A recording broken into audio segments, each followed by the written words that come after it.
You're joining me for a game in progress. What I've done is I've set up the first adventure from the adventure book. Basically, the idea is two of our heroes, Serapha and Nightshade,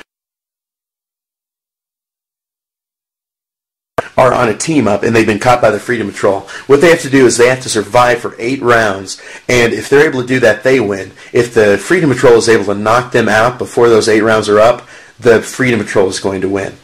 Now, the Freedom Patrol isn't very tough on their own, but when you have all 6 of them together, it's very much like a zombie attack. It's very hard for our heroes to stay alive long enough to finish this game. In fact, Nightshade already has 5 POWs on his card, and he only has 6 hit points.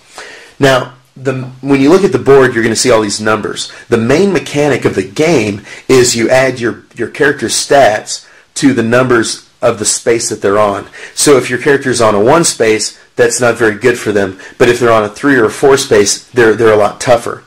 Now, my main strategy for the heroes is I got them to a rooftop, because this game actually has some pretty decent line of sight rules, so they're a lot safer on that rooftop. Whereas for the Freedom Patrol, like I said, their main goal is just to surround them and attack them as many times as they can. So I'm just going to do a quick turn. It's been going really badly for the heroes, so the first step of the turn is initiative, and I'm just going to give that to them. So we're going to pretend that they rolled a 6 for initiative and that the Freedom Patrol rolled a 1. So I've got Serapha here. Now, her abilities are pretty cool. She's able to move through characters, move diagonally, which most characters aren't able to do. Most characters are only allowed to move up and down, left and right. Now, Serapha is able to go through things, and so I was able to get her to the roof pretty easily. She has another superpower. Another one of her superpowers is to add defense to anyone adjacent to her, which is going to help out our Nightshade character. Now, the power I'm going to use right now is instead of taking a typical action, I'm going to go ahead and exhaust her character by turning her sideways, and I'm going to use her ability to heal a line of sight character. So I'm going to remove one of the many POWs from Nightshade's card and see if he can survive a little bit longer. Now, that was her turn. We're going to switch to the Freedom Patrol. What I'm going to do is I'm going to take Freedom Patrol character number 5. He's on a space of 4, so I'm going to roll his dice and see how he does. He rolled a 2. So 2 plus 4, that's 6, and then his attack is 3. So he has an attack of 9 right now. Now, I'm going to have trouble remembering that, so you're going to have to remind me. Now, Nightshade has a defense of 3, but since he's next to Serapha, let's call it a defense of 4. And because he's on a black space, we'll make his defense 5. Now, so he has a defense of 5 plus the 3, so 8. 8 plus 5, 13. Whatever that number was before, that's obviously higher. So he doesn't get any damage this turn. If it was a tie, there's a chance to roll a 5 or a 6 for the attacker to still get that attack, which is one of the ways that this game moves pretty fast. So he survived that one, so now he's going to go ahead and have a chance to go. He is going to attack that same character. So I'm going to roll the dice. He rolled a 4. He has an attack of 4, so that's 8 plus 3. Makes 11, plus he has that bonus for being on black space, so it's 12. We'll go ahead and roll for the defending character. He has a defense of 3. He's standing on a 4, so 9. So it looks like our... I'm pretty sure that Nightshade got that one. I don't remember what his number was, but I'm pretty sure it was higher. So to represent that hit, I'm going to move this POW space. I'm going to take this POW and I'm going to put it on the card for the 5th character. Now, one of the major benefits that you have when you're playing with one of the larger groups is that once I've exhausted those 2 guys, I've still got the opposing team. As you can see, they still have 5 characters that haven't been exhausted, and so they're going to be able to keep hitting these heroes, and eventually the odds are going to move against them. All they have to do is kill one of these characters to win this particular adventure.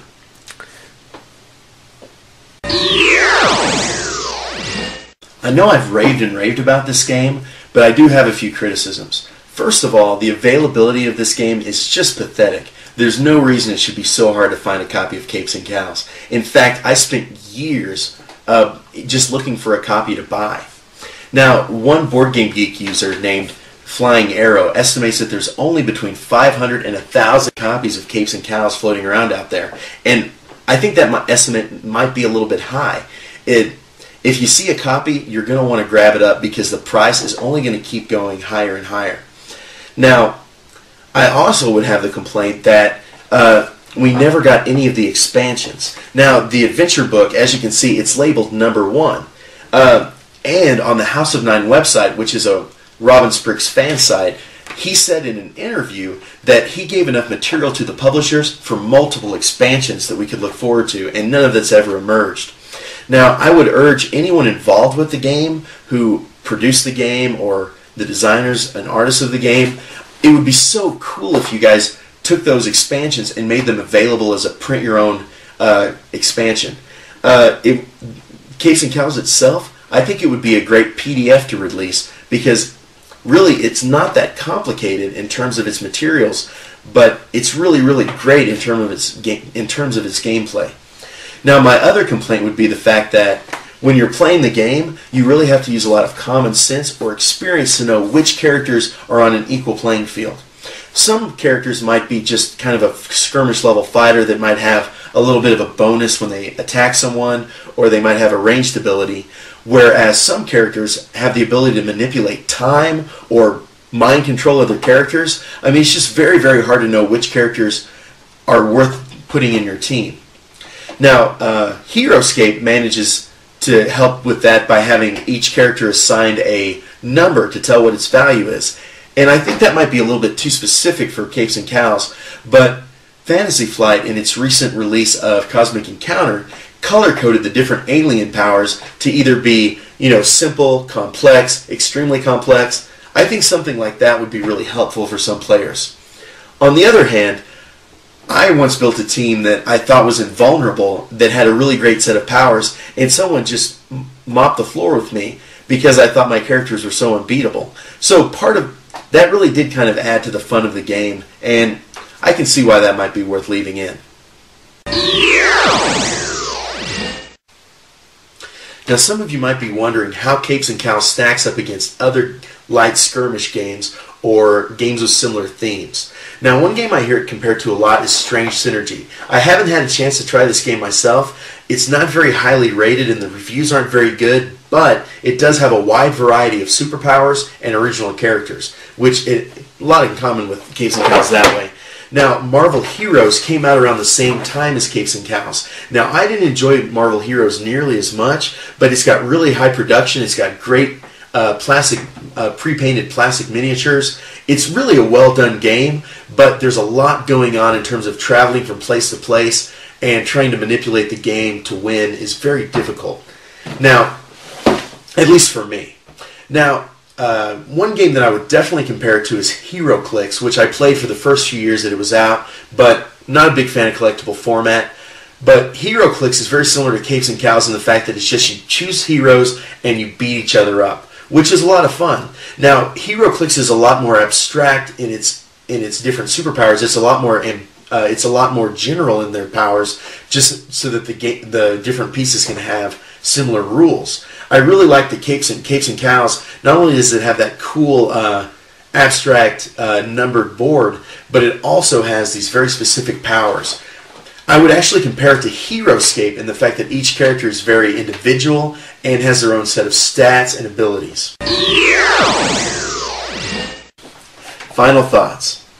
I'd be kicking myself later if I didn't mention the fact that Capes and Cowls Adventures in Wyrd City is based on a comic book or a magazine by Robin Spriggs called Capes and Cowls, The Wyrd City Chronicles. Now, I have scoured the internet and I have contacted everyone I can possibly think of, and the evidence that this comic even exists is still circumstantial at best. But the absence of evidence isn't the evidence of absence, so I'm still holding out a little bit of hope that this comic book is out there somewhere.